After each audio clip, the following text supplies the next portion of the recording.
So, Chicago Mayor Brandon Johnson is having to go around and actually talk to the people of Chicago. Go figure. If you represent people, you're actually supposed to talk with them. Novel idea right there. Um, but it's because Chicago's facing a $1.2 billion shortfall in their budget. You heard that right, $1.2 billion. Now, it probably wouldn't be so bad if it wasn't for the fact that they were spending so much money on criminal migrants. As I read one article on what's going on in Chicago, it's a sanctuary city and a sanctuary county, Cook County, and a sanctuary state. Yeah. Now, Brandon Johnson complains, oh, well, Texas sent all these people here. Well, you were the folks that were fighting Texas actually defending itself. So if you want to defend these people, we'll send them there. And so, well, the Chicago residents got to see firsthand the politics and what it takes to support criminals. Well, it's not like Chicago doesn't understand how to do that anyway, because, well, the political structure in Chicago has always been known to be one of the most corrupt systems in this country. But their answer is, oh, we need to tax the rich.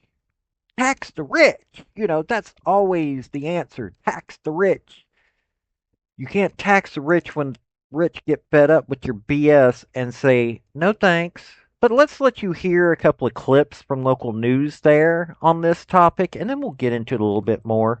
Also, hit like, subscribe if you don't mind. If you're on YouTube, if you don't mind, if you like what you see, you want to see more of this, I could use a little bit of help. I'm literally trying to raise like $3,000 to bring out better videos because I've got a set budget and there are things that I have plans for and I need to raise money for it. So hit join if you're on YouTube. If you're on Rumble, I have a link tree down below to my Patreon.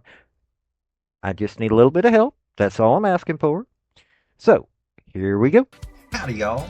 This is Paul, the Redneck Thinker. What we have here is a channel to communicate. I want you folks to be thinking by the time you leave my videos. Why? Because I'm tired of people talking via what other people tell them to think. So, watch my video and enjoy the chance to think for yourself.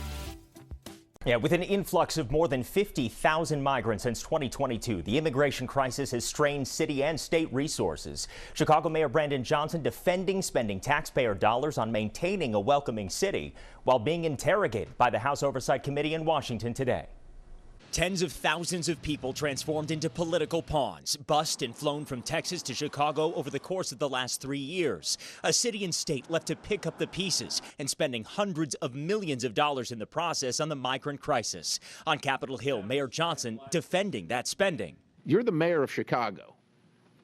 Do you think that your residents or the residents of your state should be paying for that more than they should be paying for their own needs? Their own roads, their own public safety? The people of Chicago elected me as the 57th mayor of the city of Chicago, and we serve all the residents of the city of Chicago. But that service comes with a cost. According to data obtained by the ABC 7i team, since September of 2022, the city has paid out $638.7 million in vendor contracts for new arrivals. Mayor Johnson, in the last 4 years, how much has Chicago spent on care for illegal aliens? So since 2022, since the governor of Texas was shipping individuals to cities across this country, the city's budget, roughly 1% of the city's budget over the course of 4 years. That 1% comes out to about $625 million over the past 4 years. But according to those vendor payments, the real numbers are even higher. It also does not include the cost of migrants traveling out of state. The ABC 7i team uncovering last year nearly $850,000 taxpayer dollars spent on moving migrants out of Chicago by January of 2024. Johnson facing the ire of Illinois Republican Darren LaHood. You've spent $300 million of taxpayer money on illegal immigrants. You're putting the interest of illegal immigrants above the interest of taxpayers in Chicago. And forced to justify covering the exorbitant costs. In accordance with the Welcoming City Ordinance, our sister agencies or city departments, we do not seek the status of any individual that is seeking service. Now, right now, according to the City of Chicago data obtained by the I-Team, there are no migrants awaiting placement and almost 2,500 in city shelters out of the more than 51,000 that arrived since 2022. Watch breaking news on YouTube. Subscribe to ABC7 Chicago Eyewitness News. Chicago's budget director has said 2026 will be one of the most difficult budget years in recent memory, with the city facing another massive budget hole and few good ways to fill it. These roundtables are so important tonight to make sure that we have a budget and a budget process that ensures that all of our residents are heard. Mayor Brandon Johnson at the second of 4 budget roundtables meant to engage the public ahead of what could be a contentious budget fight. You have budget imbalances when one side of your ledger is growing at a faster pace than the other. It'd be great if that was on the revenue side, but unfortunately, it's on our expenditure side. The city projecting a 2026 deficit of nearly $1.2 billion, a figure that could grow if there are cuts in federal funding. We're demanding a budget that serves the many and not the few, a budget that taxes the wealthy and not the working families. Last year, Mayor Johnson broke a campaign pledge and proposed a $300 million property tax hike. But facing objections, he took it off the table in favor of fee increases, cuts to unfilled positions, and debt restructuring. With the mayor determined to preserve investments for the unhoused and those needing mental health support and for youth employment programs, he may again ask taxpayers to dig deeper. If we're looking at a budget gap that's grown by, say, 600 to 700 million, I would think that's the property tax hike that he's going to ask for. It is going to be pretty painful for taxpayers. After the mayor was criticized last year for failing to engage stakeholders, he formed a working group in April that will deliver budget recommendations by the end of August. A balanced budget must be passed by the end of the year. Over-reliance on one-time revenue could lead to another credit downgrade for the city. You know, you take a look at people. You hear Democrats complaining about Tennessee. Oh, it's got a. All this is just bad and all this.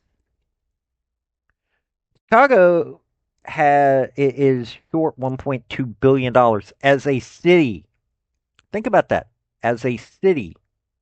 They have state income tax. I think they have a city income tax. Somebody will have to tell me about that one. I think they're one of the cities that has that. They've got all these services. They're helping the criminal class. Tennessee has a small government. They have overages. Literally, they collect more taxes than they spend as a state. In other words, the entire state has a budget surplus. They actually have ways of helping people. Oh, and by the way, they don't have an income tax in the state of Tennessee. They don't have to. They're even talking about right now getting rid of any and all taxes on food. Think about that. No income tax. They're probably not going to have tax on food. And wow, they've got budget surpluses.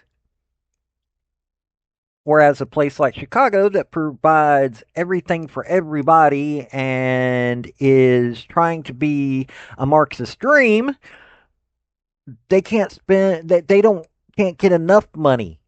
Their shortfall on budgets to the amounts that are unbelievable for a city to have that kind of shortfall. This is the stupidity of the ideas that go into anywhere where they think that taxing the rich, and yes, I do agree. Yes, the rich should pay their fair share, as should everybody else. Most of the taxation in this country, most of the tax dollars in this country come from the so-called 1%. As somebody who has been around a couple of biker gangs, hearing them talk about the 1%, it cracks me up.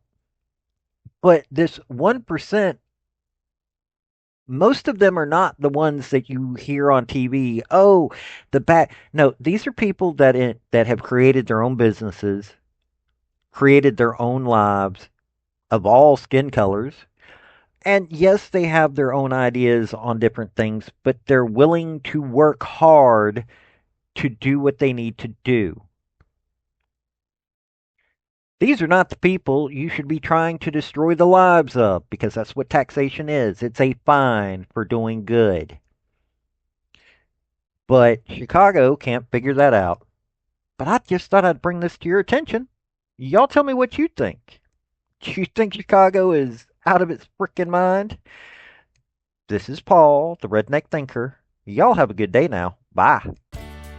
So, folks, that's the story that I wanted to bring you on this video. And I just wanted to say thank you again for coming by. Well, hit like, subscribe, comment, all that fun stuff if you don't mind. Help me out. So, y'all have a good day now. Bye.